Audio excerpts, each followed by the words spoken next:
Salam, hər vaxtınız xeyir olsun. Kanalıma xoş gəlmisiniz. Bu günlərim çox dadlı, çox ləzzətli, bir o qədər də asan hazırlanan almalı kurabiyə resepti paylaşıram. Almalı kurabiyə üçün bizə lazımdır 5 ədəd alma. Almanın qabığını soyub rəndənin iri gözündən keçirdib qabın içərisinə əlavə edirəm. Üzərindən 1 çay bardağı şəkər tozu əlavə edib qarışdırıram.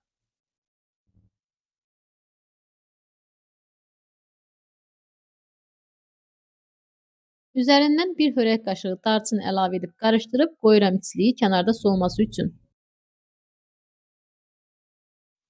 Keçirəm kurabiyənin hamurunu hazırlamağa. Kurabiyənin hamuru üçün bizə lazımdır 250 qram kərə yağı, 1 xörək qaşığı qatıq, 1 çay qaşığı qabartma tozu, 180 qram şəkər pudrası, 3 stəkan unu az-az əlavə edərək hamur yoğururuq.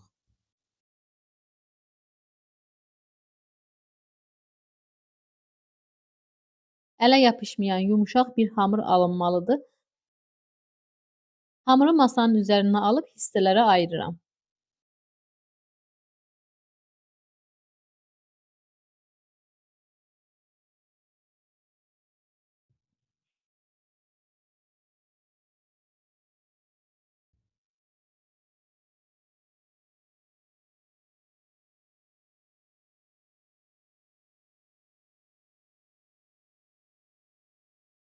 Hazırladığım içliyin üzərindən 100 qram qoz əlavə edib qarışdırıb qoyuram kənara. Hazırladığım kündənin birini masanın üzərinə alıb oxley yardımı ilə yayıram.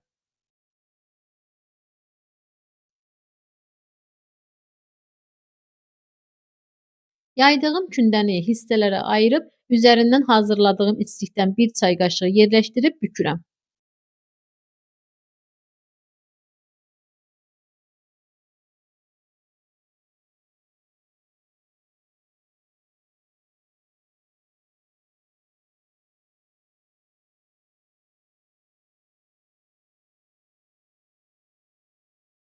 Hazırladığım kurabiyələri soba listinə düzüb əvvəlcədən qızdırdığım 180 dərəcəlik sobada bişirirəm.